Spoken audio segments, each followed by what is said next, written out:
Hi, this is Chris from needlepointers.com, and today I'd like to show you this freestanding lace lighthouse project I completed and give you 10 tips on stitching freestanding lace designs.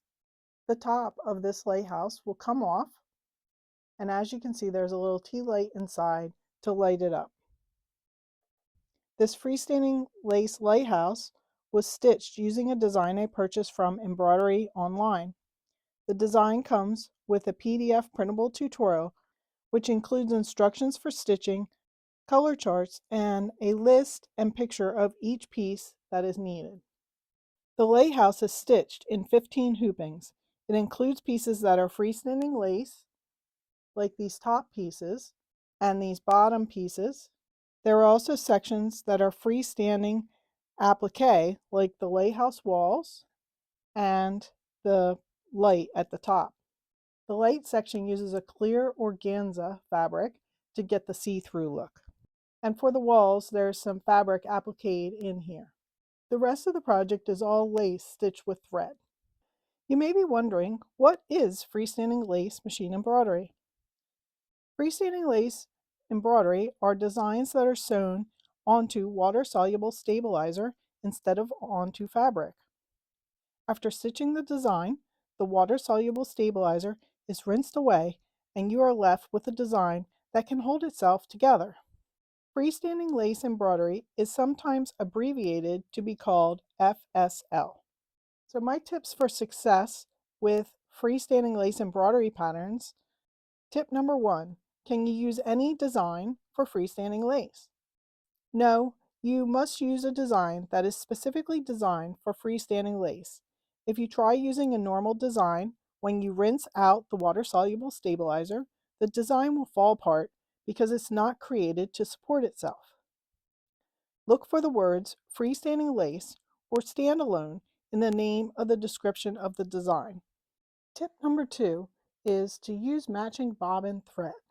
Since freestanding lace designs are seen from both sides, you will want to have matching bobbin and top threads. Tip number 3, use a sharp needle. I like to embroider with Schmetz 9014 embroidery needles, and these worked fine. I have seen recommendations to use 8012 or 7511 needles also. Tip number 4, if the design specifies a certain type of thread, like rayon or cotton, use the type that is suggested. Tip number 5, using the correct stabilizer for freestanding lace embroidery is very important. Since you are making an item that stands on its own, do not use any type of cutaway or tearaway stabilizer. Only use water-soluble stabilizer, and it must be the fabric type of water-soluble stabilizer, like this. There is also this type of water-soluble stabilizer, which is more of a plastic. Do not use this for freestanding lace projects. This is meant more for toppers on towels or holding down the pile of plush fabrics. This will not work well for freestanding lace projects because when it's pierced too many times along one section or the edge of the design, it will break and separate, so your design will not stay in the hoop properly. So instead, use this fabric type water soluble stabilizer like this Dime Sew and Wash or Pellon's Wash and Gone, number 541. The designs usually state to hoop 2 layers of your stabilizer, but when I was doing this, I hooped only 1 layer and it worked pretty well. But hooping 2 layers may give another thickness and help to keep the fabric more stable in the hoop. To show you a little bit more on freestanding lace, I found this free butterfly pattern from Creative Kiwi's website.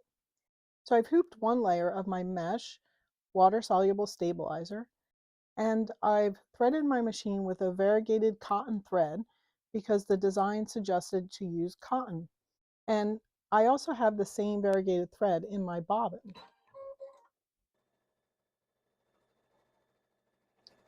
So as you can see, when it starts stitching, it starts making like a back and forth pattern across the stabilizer. And this is kind of what gives the support to the design in the end, so that when you wash away the stabilizer, the design will be able to stand on its own. So this actually stitches just one thread color and stitches the whole butterfly design, and it takes 17 minutes to stitch. So I will be back when it's finished stitching, or just about finished. All right, so the design is stitched out and turned out pretty.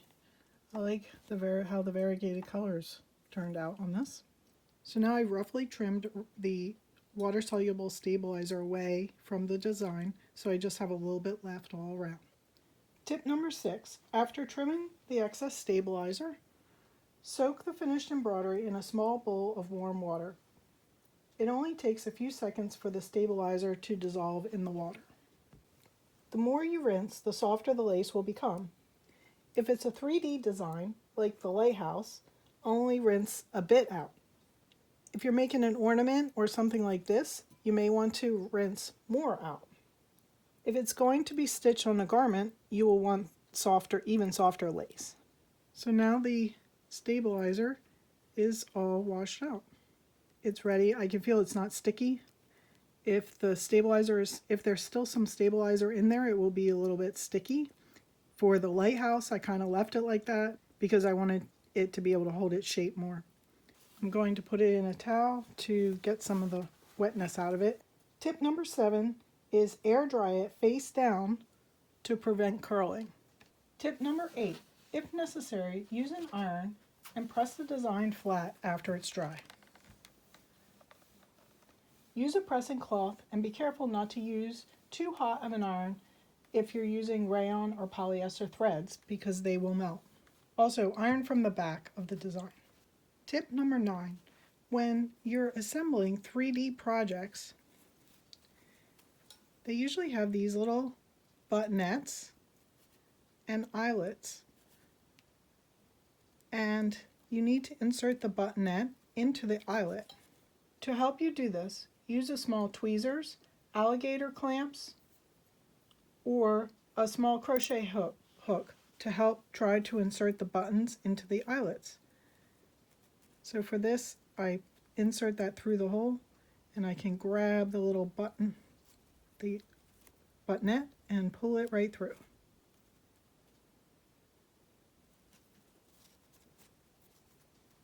There you go. And finally, tip number 10 is, if the lace becomes too limp to work with after removing the stabilizer, you can either stiffen the lace by dissolving some water-soluble stabilizer scraps in your little bowl of water, and then dip your piece into the solution to add some more stabilizer back in. Or you can lay the piece face down on an ironing board and apply spray starch to the back and iron it. Again, do this with an ironing cloth, and after you iron it, spray it again with the spray starch and then let it dry. If you would like to try out some of these freestanding lace projects, please click the link in the description of this video to go to our project page to find links to websites with freestanding lace patterns. A lot of the designs are low cost, and I'll include a link to this free one on Creative Kiwi's website. This free design is perfect for your first freestanding lace project. The lighthouse is a more expensive project because it's such an intricate design, and I will include a link to that design also on the page.